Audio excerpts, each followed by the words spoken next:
This podcast contains strong language and adult themes. Date Night China explores life and love for better relationships in China.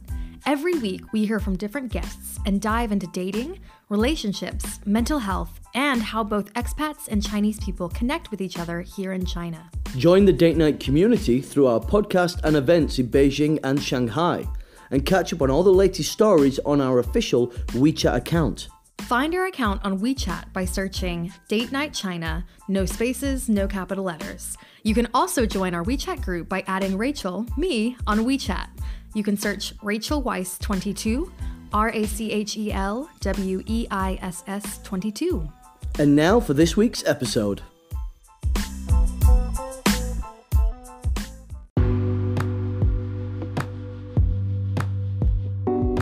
Hello, welcome back, China Daters, to episode 2. We've got a very interesting, very exciting episode this week.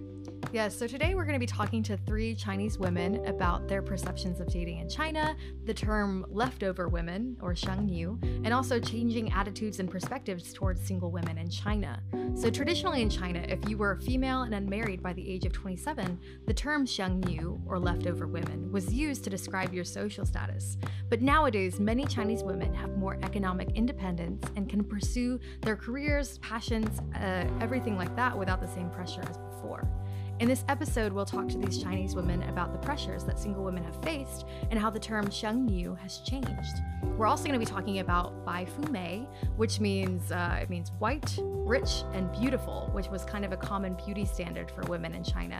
And also, we're going to be talking about how single women are portrayed in the media and how women now use their financial power to fight the stigma of being single. So we did a survey about this topic recently in our WeChat group, so I think it's also good to note that it's a bit biased. It's a set of English-speaking Chinese women who have international experiences and backgrounds, and of course this doesn't represent the feelings and experiences of Chinese women otherwise. Yeah, and also just to note, one of the members wanted to keep their privacy, so if you hear some audio abnormalities, it's due to the audio effects that we've had to put on the episode to respect the guests' wishes. So here we are, this is this week's episode. Hey guys, so we're really excited to have 3 Chinese women joining us today for this episode. Thank you guys so much. Can you introduce yourselves to us one by one, starting over here with Gabi? Hello, my name is Gabi. So I spent a couple of years overseas for education, and I've been in China, Beijing for 4 years working. So I'm Chinese born from the north. Thank you. So it's my turn, sorry. Hi everyone, my name is Shan, and I'm born in Jiangsu. I was born and raised up there, and after my graduation, I came up to Beijing, which is like till now about 9 years already. Great. Hello everyone, this is Molly speaking. It's a pleasure to meet you all. My name is Molly, like I just said. I was born in a small city near Beijing, and I am happily married now. It's a pleasure to be here today. Thank you. Wow, thank you guys for joining us. We're really excited to have you all on, and it's cool because I know you guys all have your own different experiences, hometowns, and reasons that you came to Beijing. So it's going to be fun to dive in and just chat more about dating experiences, especially as a Chinese woman. So let's just start with, what is that like in general? What is dating as a Chinese woman like in China? And Shen, let's start with you. Dating, the word first it came into my life, then I got a little bit confused at first. Chinese language, there's no actual word, like no exact counterparts for dating.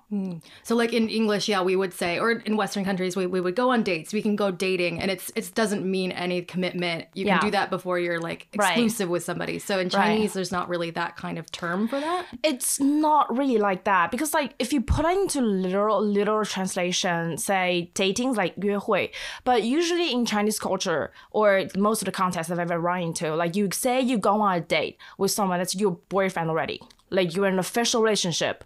Like maybe you two don't live together, but you are meeting for dinner and you're meeting for coffee or something. I'm going on a date with my boyfriend. That's the thing. But we don't have that, and that's very confusing. And I've noticed that it's also different for people, even for foreign language, like English speaking people as well. For some people, like dating is like dating. It's pretty casual. Like some people can take it as exclusive. I'm dating with you, so I have one date.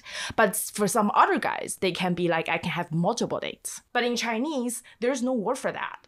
So every time the confusion I got is when I had sometimes guys come up to me saying, hi, do you want to go out and have dinner together? And I'm like, yeah, cool. Like just go on for a friendly meetup. But eventually, if I tell this story to my other friends and they would listen to the whole experience, they'd be like, oh, so you went on a date? I was like, what? I didn't know. Not a date. I didn't know it was a date. That's so interesting. And as you were talking, Molly and Gabi were both nodding a lot. So it seems like there's also like just that emphasis, like once you're on a date with somebody, you are exclusively like seeing them. Is that your experience, Gabi? Not really. Just really interesting that Shannon was talking about it's kind of a culture thing. So culture shock in different type of datings. There's another thing in China I don't really can relate, is that there are some man or woman, they are calling themselves or they are calling their partners as younger sisters. So the younger sisters is like mèimei. So basically they use this term to really make the boundaries between a lover or a partner or a date or a friends. They like on purposely they erased this boundary and make this really vague. I personally found that's quite unrespectful. So a boy might call his partner mèimei? Yeah. And is that a way to... There are so many mèimeis, right, around them. Yeah, you don't really know. I mean, I have this, like, mèimei and another mèimei, like, how many younger sisters do you have? Like, I don't have any younger sisters. I just call them so because they went out for dinner, they went out to play and to go to cinemas. That's pretty much the datings that's in my mind. But actually, they say, no, we're just... Not they don't really call them friends, but they call them mèimei. So I guess that's when he's referring to you. Probably. Yeah. That's probably. I mean, I can't really categorize this kind of thing, but it's really not okay. I'm so interested, like, is that a new thing that started happening? And is that kind of the equivalent of, like, casual dating in China? Maybe you could have several mèimeis that you're seeing? Or is that not it at all? I wasn't really considering dating Chinese men here, but my parents really talked me into it. So I thought maybe I would try. After a few times with local Chinese men, so this thing is like closed that door for me for good. Ooh. Yeah, I don't want to be one of their younger sisters. With a quotation mark on it. Oh, that's an interesting point. And we're definitely going to dive into that and your experiences with kind of those pressures from family especially. But let's just say hey to Molly and just your experiences with dating, because Molly is a married lady. I am. Yeah. So what was your experience just dating and getting to marriage with your husband? Well, my story, comparing to the previous ones, would be a little bit boring because I kind of met this guy from my high school. So we've been dating ever since. Sweethearts. Yeah, we've been dating for 10 years before we get married. I would say my case would be really rare in China, as far as I know. But I completely agree with these two ladies said about the dating things very exclusive here in China when it comes to the term of 约会, which means that you've already built this relationship at least with a certain guy or girl. So if you are on a date, means you're already in a relationship. There is actually no trial package before you jump into it. So not a big fan, but I can't say too much since I'm married. So yeah.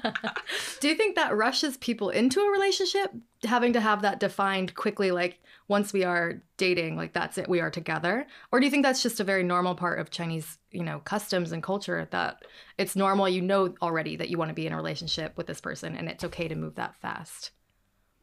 I'm gonna add on to this. Firstly, I'm gonna add a bit to what Gabi just said. I have guy friends. I mean, I have a lot of buddies, and I know how they're treating those meimeis. So meimei doesn't really. It's like a literal translation saying younger sister, but for them, it generally gives you image of a younger, like docile, interesting girl, like for fun.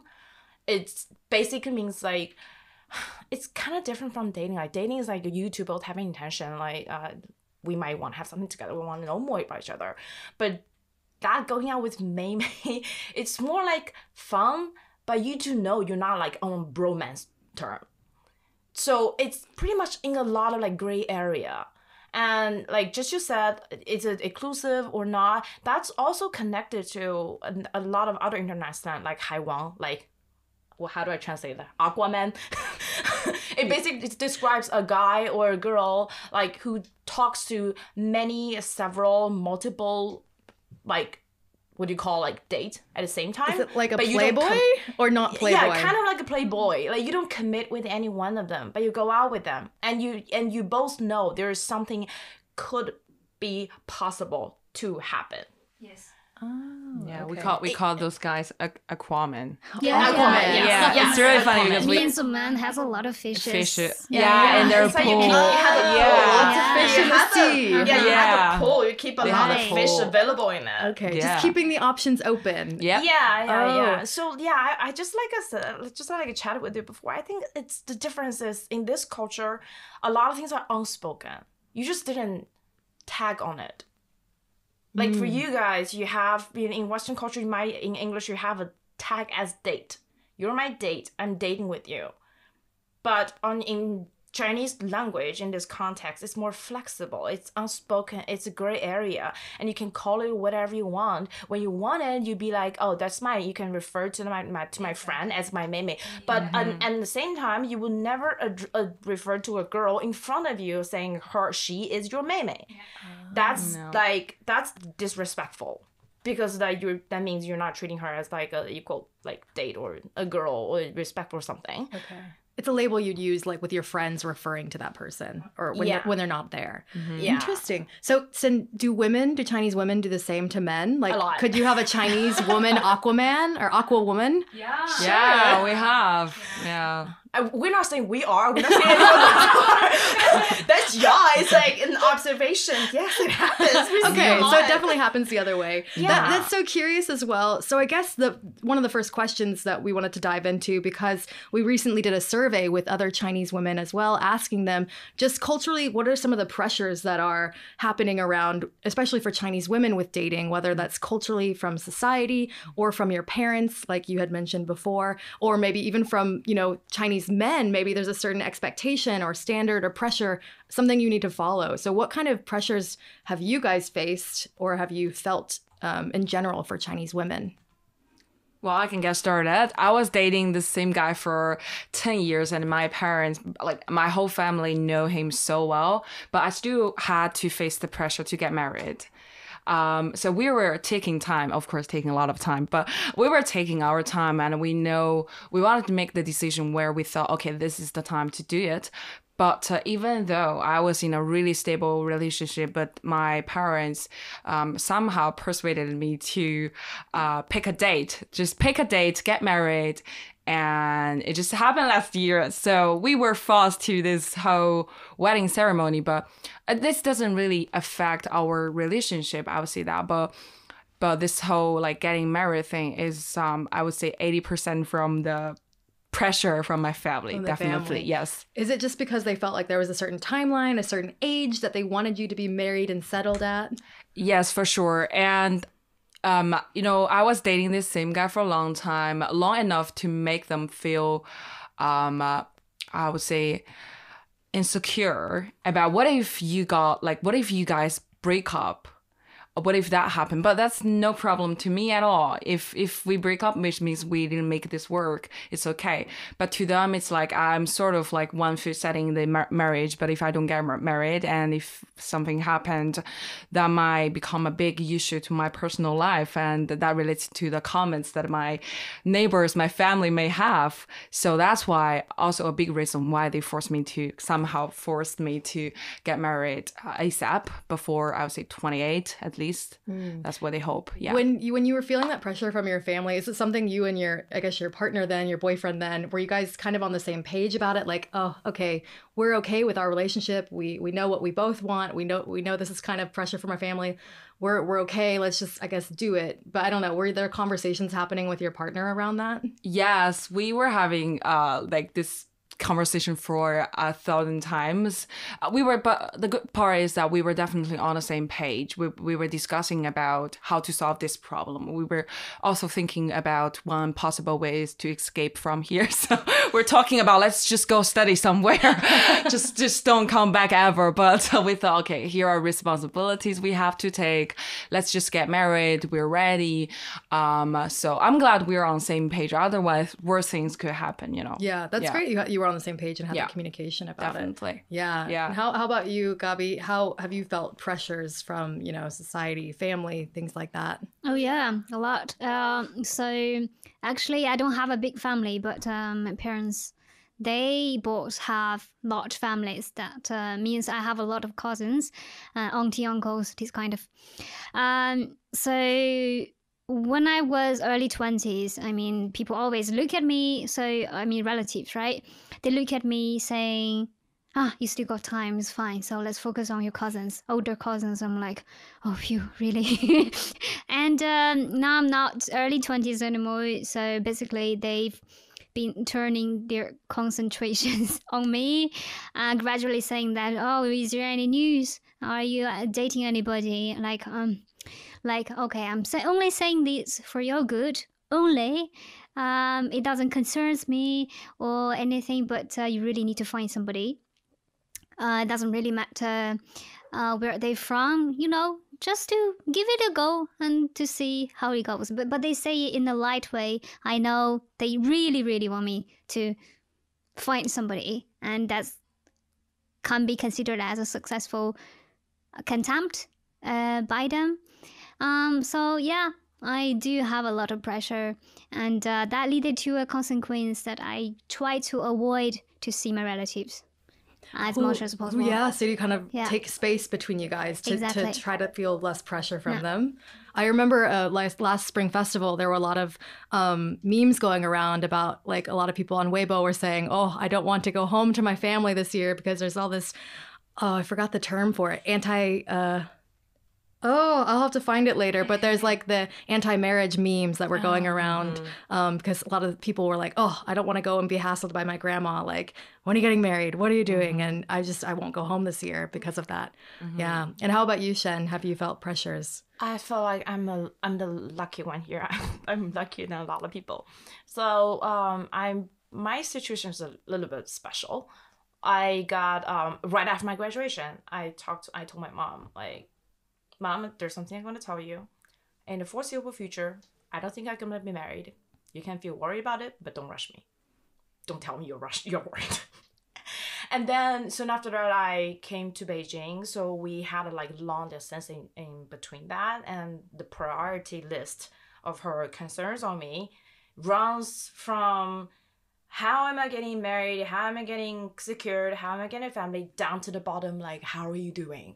So I guess it's a part of the strategy. But my dad is a bit different. He started to be a little bit more concerning and pushing on me after my graduation, being like, hey, like, girl, it's your time and there's something you gotta do at this time.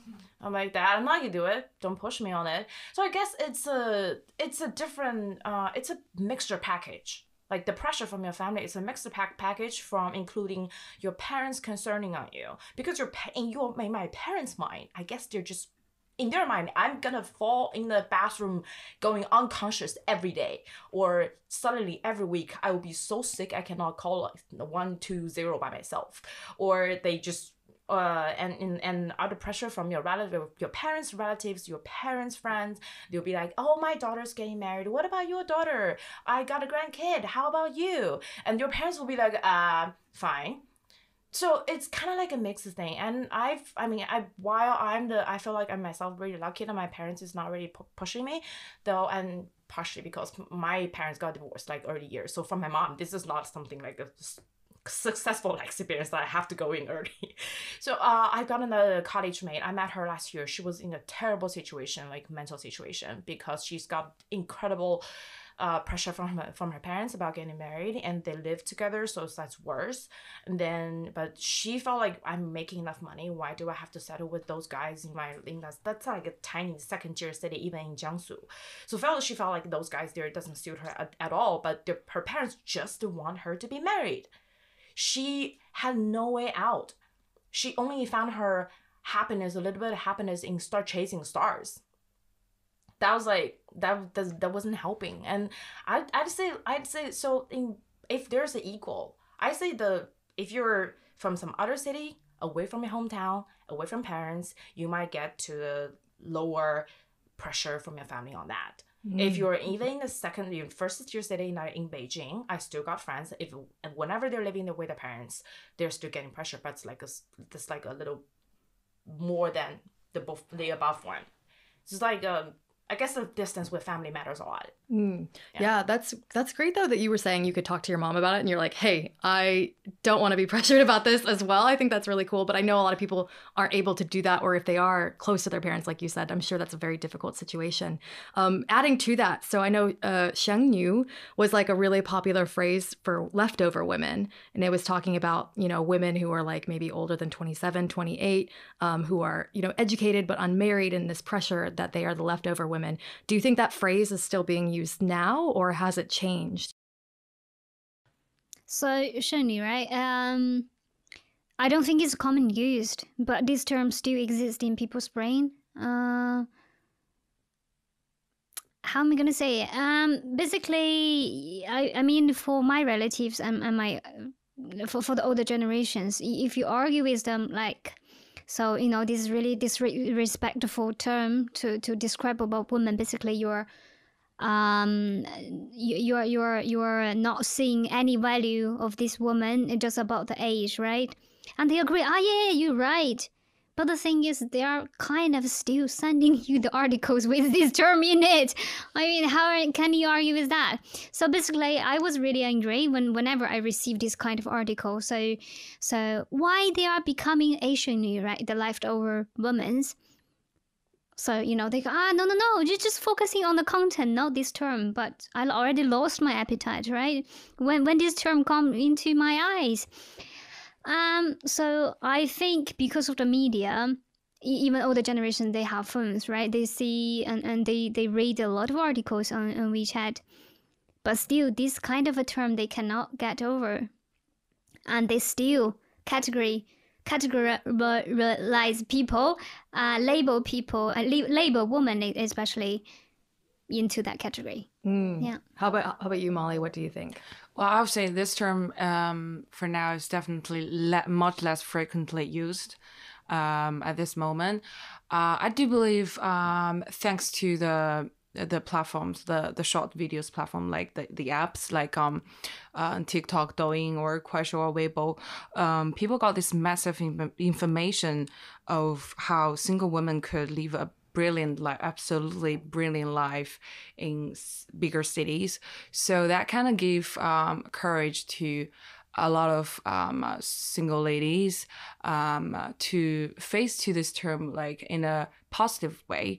That's why they are not afraid to be labelized as shèngnǔ. And I think when this term is actually well accepted by a lot of people, the reason why the term exists is kind of like slowly faded away, because it doesn't really start a harsh conversation anymore. That's why articles, medias are slowly giving up on this term, because this simply doesn't get any single lady mad, because they would love to become a shèngnǔ if they're well educated. So what it doesn't really matter. Yeah, I think I read somewhere that actually some women are using it as a more of a positive, empowering thing. Like, yeah, I'm a single lady who can take care of myself, almost like I don't need a man, Yes, Interesting. Definitely. Yeah. So I found the article I was talking about earlier just about it's Sui Hun? I don't know. How do you say that? 催婚. Yes. 催婚. Because people were sharing these kind of memes about that. Could you read that in Chinese?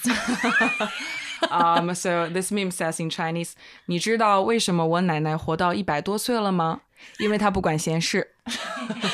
So it just says, do you know why my grandma is 100 years old? Because she minds her own business. Yes. So I just thought that was very interesting to see how that pressure and things are just being like kind of fought back against and the stigma is kind of changing. Yeah. And just one more, I guess, a pressure point, I think, as well, for women everywhere, but especially in China, I think there's the beauty standard thing where you feel pressure to be looking a certain way. And I know that in Chinese, you guys have, what is it, Báifùměi.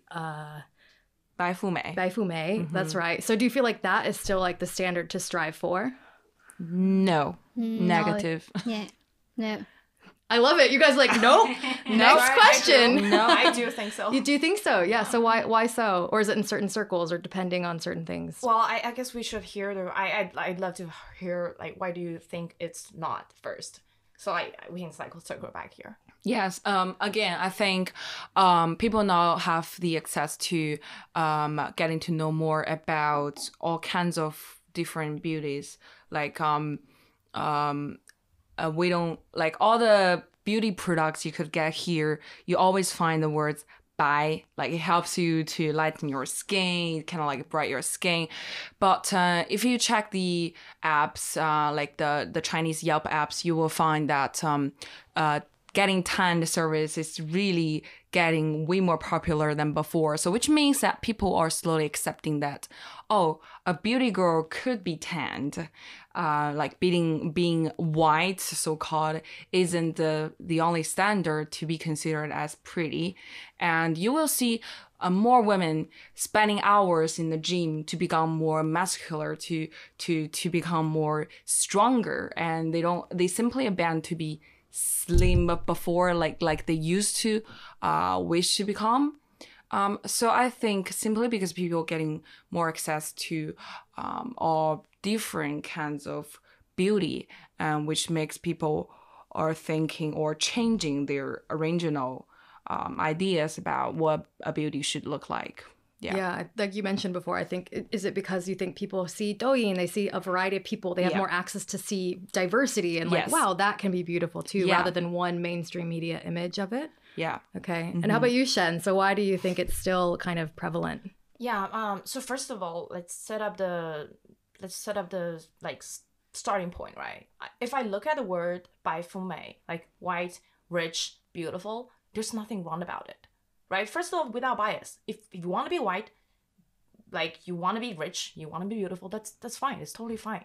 And I do feel blessed. I do feel like China is catching up on varieties. Like I realize that if I open my moments, like I see my friends who are crazy about CrossFits, who are crazy about going out, who are crazy about cycling. I've seen girls in boxing, in rugby, in football, in Beijing, everywhere.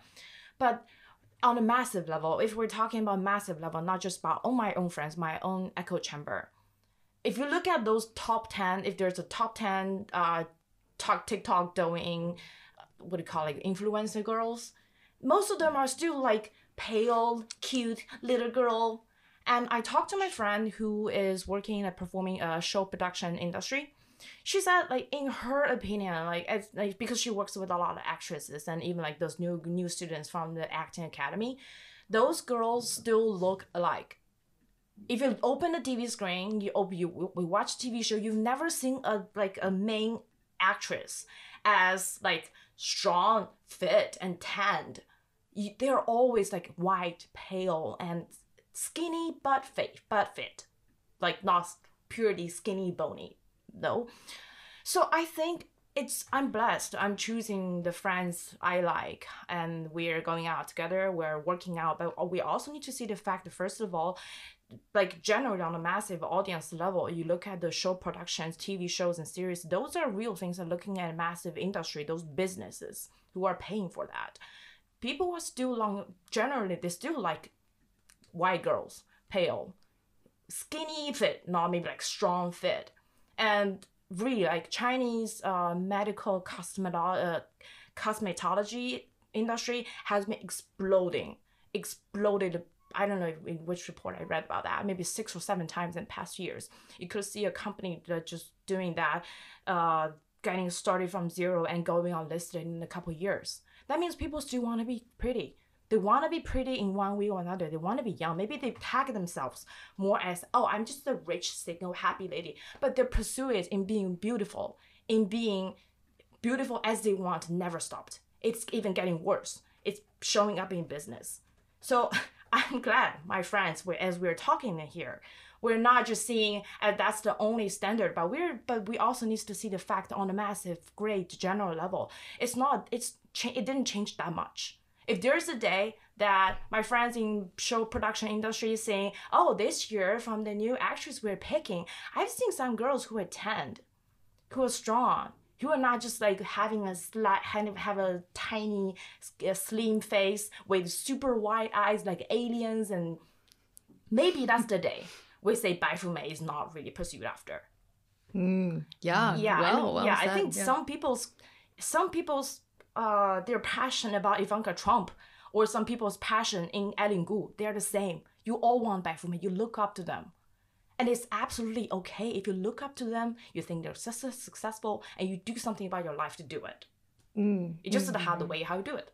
Yeah, I think that's a good point. Like you said in the beginning, there's nothing wrong with wanting to be any of those things if that's what you feel you're, empowered and feeling like.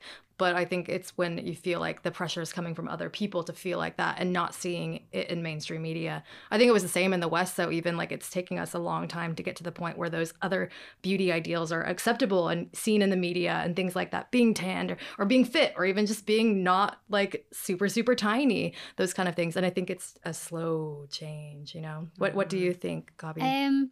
Wow, I have a lot of thoughts. I don't know where to start.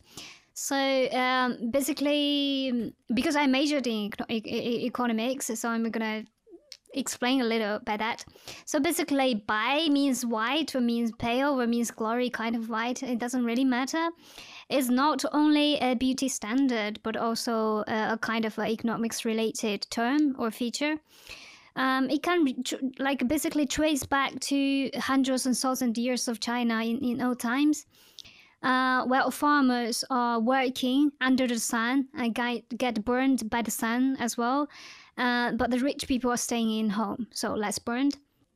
So basically, that kind of a signal showing up in your skin and your face that if you are lighter skinned and you're rich and you're from a big family, and come to the modern society, I don't think it's still the case. But look at that. I mean, Báifùměi. So basically, rich are kind of 2 out of 3 characters, right? So if people have more ways to show that they are rich or they are living a comfortable life, so I don't think the color or the beauty standards weight too much in that. Basically, they have so many other ways to show they're rich, by cosmetics and by even handbags or clothing, not really by the color of the face or skins. So I don't think it's anymore a top thing to be strived for. That's an interesting thing as well, because I know we're talking about the pressures on single women, but a lot of people, reclaiming that single woman title and shèngnប៉u and stuff. And a lot of women are using their status, their economic independence and freedom to actually provide themselves with expensive handbags, these kind of things to show I can take care of myself. This is how I'm going to show my economic status and things. Are you seeing things like that as well, where women do it, I guess, for the status, but also more so to just show their family, I can take care of myself. I don't need a guy to buy me these things. I can provide for myself. Is that something you guys are seeing as well? Yes and no. So basically, on the contradict way, I'm not showing my parents or family that I'm good and because they know already I'm an independent woman and take care of myself, has my own place and kind of things. But basically, I'm showing them that I don't need a man because it's kind of statistically risky thing to find another person, to entering into a reckless marriage. Basically, you don't need that person if you don't spend much of the time with them. And also, you don't know within a short time what that kind of person is. Basically, when you're delivering a baby or anything, and that person already signed something against you, you don't know. So that's a risk. And I'm not a risk taker. I'm basically using that to, convince my parents. Right. Yeah. What do you guys think? Are other women like finding ways to fight the stigma? I guess moving on from the beauty standards pressure for a second, like are other women finding ways to fight the stigma of being a single leftover woman or things like that? First of all, I kind of want to dial back about the translation on 生女. Okay. Because I remember there were, like, at first time, I remember, to be honest, before the survey, I almost forgot about that word. And when the word first came up, it was in English articles, it translated leftover women. But really, like, statistically, there was never a report saying there are a lot more female residents in China more than male, and you do see a lot of male around. So the only answer to that is just the leftover should be translated into a surplus. It's a surplus amount, a group of people who doesn't want to settle. They will look at things like, ew, I can do things on my own. Why do I need that? But I do understand those pressures, and that is also one way I used to pursue my dad and stop chasing me on that, is you thought marriage is the best way to live through your life. It's the safest way. One thing, because you came from the years that the economy was not good enough, so it's the best strategy for two people to combine your family resource so you can have a better one in, like, you can share together. But nowadays it's different. Women have better jobs and we can pay for ourselves, and if I want to buy things for my family, not just to prove them something, I just do it. I just do something I can do. And it actually helps, because I had a friend, she's in Beijing. She used to live with her parents, and she got some pressure from her parents about, like, she should get married and something. And she told me, like, after she set a deal on, she cut a deal on getting a new apartment, her parents just gets to like a lot less stressful on that. So for them, it's just like a worrying. They thought there's always should be someone to take care of you, and it's always to have like a better backup. And my colleagues in the office, they kept telling me this idea that even though you believe you can get a good life by through a nursing house after you're old, people will still not treat you good if they know you don't have a child. They will still bully you and blah blah blah. They will lie to you, betray your contract stuff. So I do believe it is one way. Like, if you really want to convince your parents to lease out the stress on you, you can show your independence in economy. Yeah. Yeah, how do you think, Molly? I just want to share a really interesting story that I saw on Weibo the other day. So I saw a girl posting, saying that how bad she doesn't really want to go out with a disrespectful guy, simply because she said, I quote, she said, "My mascara cost me how much? My lipstick, like a super luxury lipstick, cost me like, say, 600 kwai, and my outfit cost me 1,000 kwai, and I'm just going out to some subway station with you for a cheap ride. No how way." So I saw this post. I thought it's pretty interesting to share as well. Yeah. She's like, hell no, you know how much I spent on this outfit? Like, I'm not getting ready. I think I've seen memes like that as well. Like, women are just like, you know what? It takes me this long to get ready and this much money. Like, you know, you gotta treat me good. Treat me right. Yeah. And a slightly different kind of point of view. Recently, so there was this company called Three Squirrels. Do you guys know? It's a Chinese snack company. So there was a model featuring Cài Niángniáng. I don't know if you guys know about this. Let me show you this photo. And there was some backlash on it on Weibo. So that's her name. And if you scroll up, there's a picture of her. And it received a lot of backlash because of how a Chinese woman was depicted in the media. So I guess we're curious. We've read things from our side in Western media, and I'm really curious what it was like for you guys seeing this photo and also reading about it on Chinese media. Like, is it kind of going along with the beauty standard or beauty pressure of what Chinese women face and things like that? Well, I think in the very beginning, why people react in a really negative way about this post is simply because they think we are being labelized. How Chinese, not particularly women, how Chinese should look like, especially to Western media. People are angry because we believe that that's definitely not the only look we have as a Chinese, but they think the Three Squirrels as a Chinese brand should, kiss the ass of the Chinese marketing, not the ass of the Western marketing. Why would you do that? Why would you do such a thing? But I've heard voice from a different perspective saying that we should all be confident enough to accept that some of us do look like that. And so there were discussion going on, but like for me, I think I kind of agree with the first opinion, the larger group of people's opinion, which is that I think as a Chinese brand, you should at least show respect to the Chinese marketing. And in Chinese marketing, that look is definitely what we think as a pretty woman.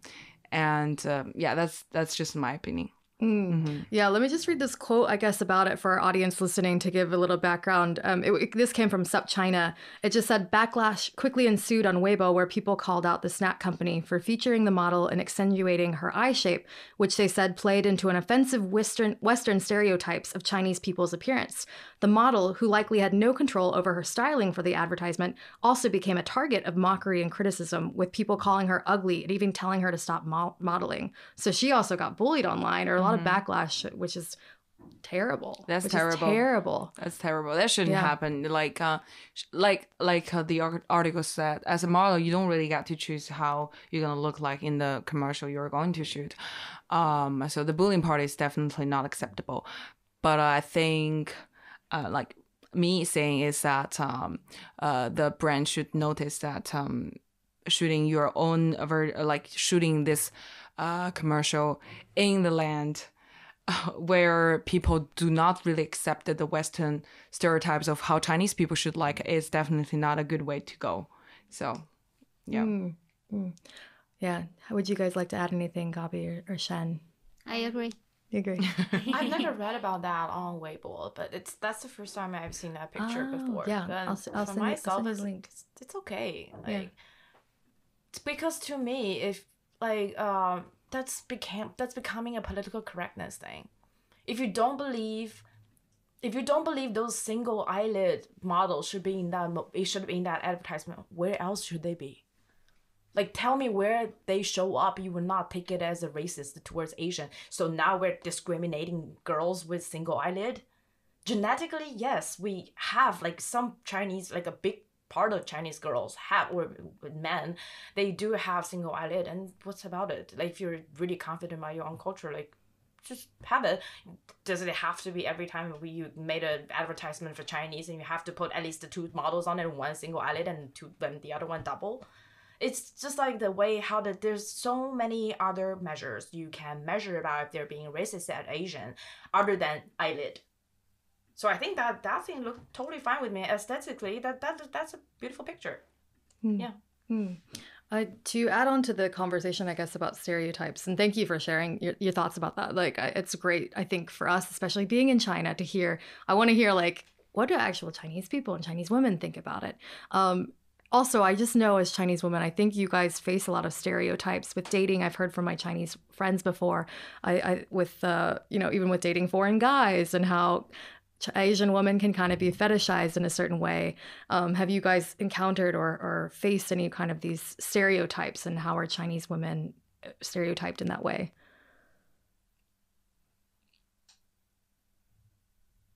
It's a lucky silence. I mean, so I'm working in an industry where I get to meet a lot of foreigners. So I have many coworkers there who are dating foreign partners at this moment. I think for especially for Chinese women, they do face a lot of pressure if you're dating a foreign guy, and Chinese guys would definitely make really negative comments on that.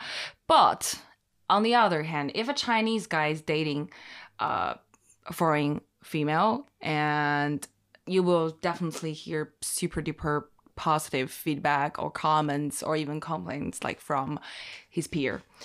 So yeah. And as for the stereotypes of dating, I think most of the Chinese friends I know, they tend to be more shy and reserved in a relationship, especially in the very first stage. Yeah. Yeah, just from our survey, I guess, we had a few women make a few comments about it, just kind of agreeing with that, maybe that women have to play a certain kind of submissive role. Like that's kind of the stereotype that Chinese women are going to be quiet and soft and reserved. One person said they assume that Chinese women have white fever and are superficial. Maybe they're dating for the status of to be with a foreigner, or like they're just, the way that some guys only want to date an Asian woman. Maybe this Chinese woman is only wanting to date a foreigner. Somebody else said maybe they assume a Chinese woman wants a long-term relationship that leads to marriage, and the guy from another culture may not want marriage or may not understand the importance of why a Chinese woman is looking for something more serious.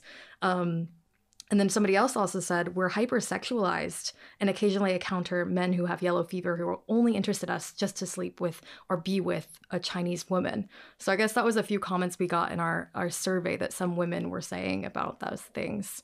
Do you feel like that's a general feeling? Have any of your friends mentioned those things to you, or is it not really? I don't know. Maybe just because my friends know like I can be harsh sometimes, they don't dare to say that in front of me. Probably. So my opinion about stigma is the best way to treat a stigma is don't think about it. Like a stigma only exists when you look at it. What a girl should do? Make money, go out, live your life. Ask yourself, what do you want as a person? If you're not a girl, if you're not in China, if you're in the fairy tale, you have access to everything. The best thing about, I felt like after I lived in Beijing, I felt like the best thing is this city makes you feel there are things everywhere. It depends if you want it. There will be ways to do it. So if there are stigmas, if there are things that doesn't make you uncomfortable, if there are things the dude said that makes you feel it's weird, just walk away. It's not just about stereotyping. That's his problem. Yeah. How about you, Gabi? Yeah, I agree. So basically, I was like really blank in my brain because I don't know what was in my mind. But right now, I really agree because I personally, I can't speak for most of the people. Personally, I believe that the best way to beat the stigma is to just ignore it, because if you care, if you respond, you game, right? You just don't game and they lose already. I love that. Yeah, you're like, just don't play, don't get in that game, don't play the game, don't participate. Whatever you say, or you're engage right. with those kind of people. Yeah, I think you're totally right. I think we can have that power to say, I'm not gonna be with those kind of people. Like I want to be with like-minded people who will respect me as a person, who aren't going to stigmatize me or stereotype me. The same with friendships or partners, any of those things. You're like, I want to be with people who empower me as a person and not going to pay attention to those things. Yeah, I think that's great. It's very interesting that I heard when you were reading all those comments, because I never thought about it before. And what's wrong about Chinese girl wanting to date, if there's a Chinese girl who wants to date a foreigner? Well, you don't order your dinner before you finish reading the menu. Why would I finish there? What's wrong about it? You're here with me as an Asian girl as well. What's the problem? Yeah. Yeah. No, I love that. 100%. And that's the thing. There's nothing wrong with people who are genuine and wanting to connect with somebody from a different culture, no matter what. There's nothing wrong with that. Yeah. Yeah. Yeah. Oh, that's awesome. Do you guys have any other final thoughts or words about just females dating in China now and how Chinese women can continue to fight that stigma, own their singleness, or just live how they would like to live? I I may have a few not comments, but not my experience as well. So I heard from my friends, really close girlfriends, basically, not to beat the stigma as well, but basically not only Chinese woman doesn't like Chinese man, so it really happens to another country as well. Basically, my Spanish colleague doesn't like Spanish man, they don't like Italian man. I mean, we all have our not preferences, but also, you can choose whoever you like, and from this country I like, from that country I don't like. Maybe it's a cultural thing. So it's not only happening in China. So yeah, just chill, girl. Yeah, all right, I can.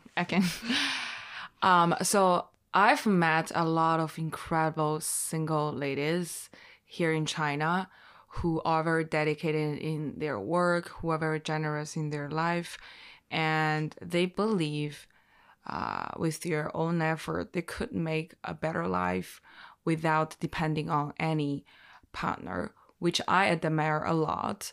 And I do have very close friends who are living their life like this way. So I want to say that just do your best. There is no right or wrong, especially when the choice is bound to be made by you. It's your life. It's your choice of life. So just do not let any voice affect your own choice. I would just say that. And I've seen ladies making like we were talking about this, how they're being absolutely amazing work. All these big bosses, they're all female, and how they're like bossing around people. Yeah, this is something before Molly and I were talking about how in our workplaces we both see it's just all these powerful badass women who are just like on it. They get stuff done and they're just like thriving, like they're amazing. Yeah. Yes. So definitely. So be one of them or just be nobody. That's okay. It's your life. How about you, Shen? Any last words? Yeah, I think if there's something we should share and want everyone to agree on is before you're a girl, before you're a woman, you're a person. If there's anything different from you to a male, you're more beautiful. Look at their boring closet. Right? And if you do want to go out and meet different people, go do it. Because like from my point of view, like the differences between individuals is much wider than between cultures.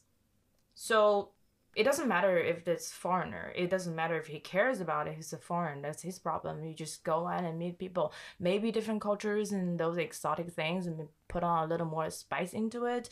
But that's just be happy. Like no one has a mission to do anything and love this cold business world. Because of this cold business world, you don't need anyone functionally in your life.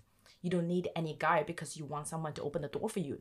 You go to a nice hotel, the door boy will open that for you.